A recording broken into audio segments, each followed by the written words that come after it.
And she then followed that single up this week with the release of the album cover for this new record. The album is titled Man's Best Friend, and this is what the album cover looks like. And maybe some of you wouldn't believe it, but this album cover has actually struck up quite the discourse online. Is it degrading? What is Sabrina doing? I mean, if there's one phrase I can use to sum up this cover and the reaction many people are having to it right now, it's probably Rorschach test.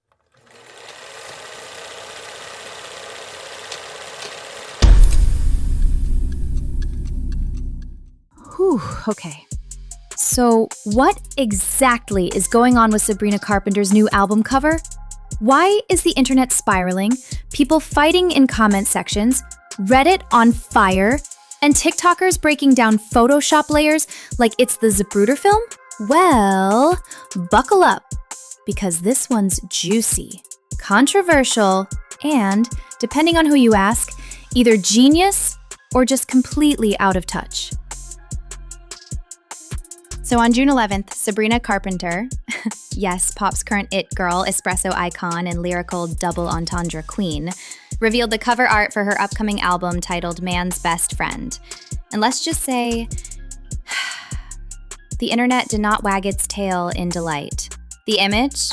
Sabrina in a black mini dress and stilettos, on all fours in a dog-like pose.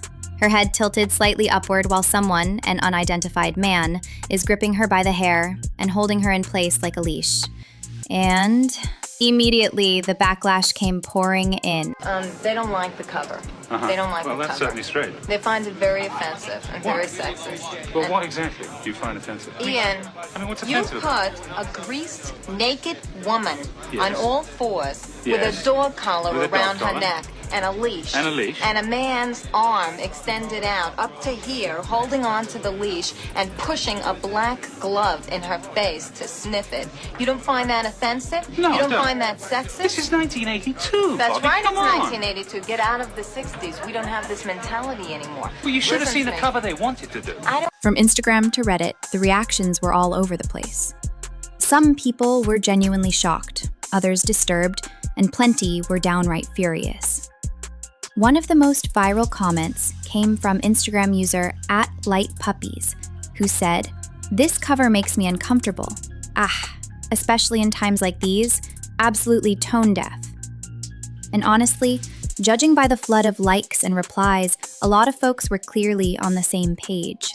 Over on Reddit's r/FOMOI thread, things got spicy real fast, and commenters absolutely did not hold back. One user, u/Mugatu for you, slammed the whole conversation around Sabrina with, "Wait, people thought Sabrina Carpenter was a feminist? Because she talks about sex and hating men, all while dressing like Betty Boop?" And then they just dropped the mic, saying, "Her whole brand has been looking like a hypersexualized child. Sabrina is a product. Taylor Swift is a product. Chapel Roan is a product. Harry Styles is a product." It was giving zero illusions, full pop industry takedown.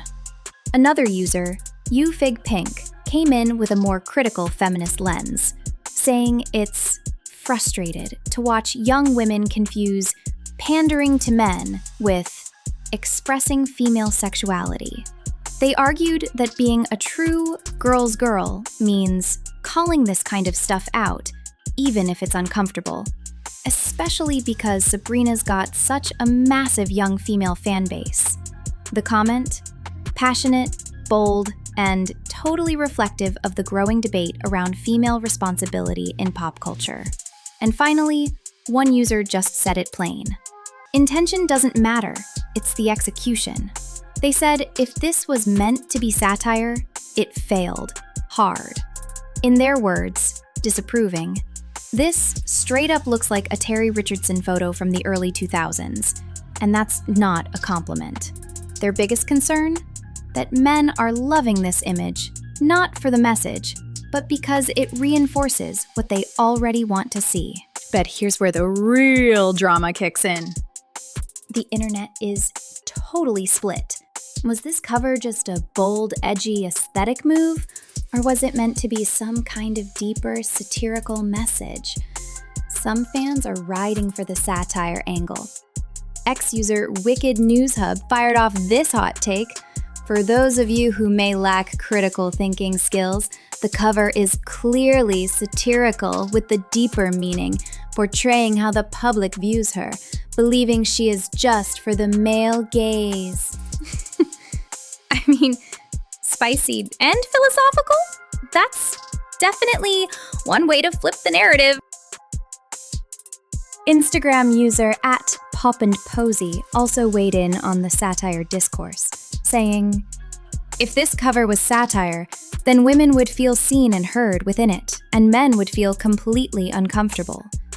This isn't subversive. It mimics the violence it's failing to critique. And honestly, we kinda get where they're coming from." This reminds us of the backlash Sabrina faced when she dropped "Because I Liked a Boy." Remember how everyone twisted that song into drama she never meant to start?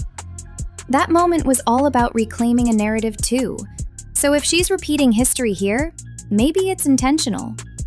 Or maybe, just maybe, she's still figuring out where that line is.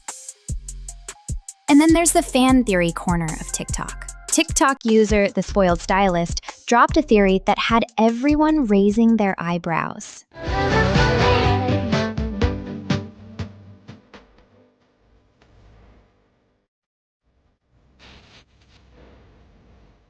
According to her, the man's proportions don't quite add up. His hands look weirdly small, and the whole image could be a setup for a big reveal. She even tied it to Sabrina's Met Gala after-party look.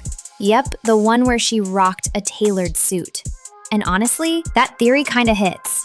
If true, it would be such a boss move and totally in line with how calculated Sabrina's rollout has been lately. Remember how she played the long game with espresso and teased the visuals weeks ahead? What's that say? I slept with your mom? Oh, sorry. Please play espresso. If this turns out to be a self-leash twist, it might just shut everyone up and flip the whole controversy on its head. But until then, the controversy rages on. In a Rolling Stone cover story published just a day after the reveal, Sabrina finally addressed the growing storm around her music and imagery. She told the mag, "It's always so funny to me when people complain. They're like, all she does is sing about this. But those are the songs that you've made popular. Clearly, you love sex. You're obsessed with it." Whew, that's a mic drop. She went on to say, "I truly feel like I've never lived in a time where women have been picked apart more and scrutinized in every capacity. I'm not just talking about me. I'm talking about every female artist that is making art right now." And honestly, she's not wrong. The music industry, especially pop, loves to champion sexual liberation until women get a little too in control of it. Then suddenly it's trashy, distasteful, or tone deaf. Let's be real, Sabrina is really good at keeping the internet talking. Her whole recent vibe has been that of a cheeky, polished femme fatale, equal parts sugar, spice, and tongue-in-cheek provocation. From espresso to please, and now man-child, she's been walking this fine line between playful sexuality and satirical storytelling. Almost like she's daring people to read between the lines, knowing full well they will. But whether this cover art is empowering or just plain problematic is still very much up for debate. Our take? It's complicated. If this is satire, it needed to go a step further to make that clear. If it's just shock value, then yeah, it worked. But at what cost? There's a fine line between commentary and contribution, and Sabrina's either walking it like a pro or slipping off in stilettos. Either way, we'll still be watching, and probably streaming it regardless.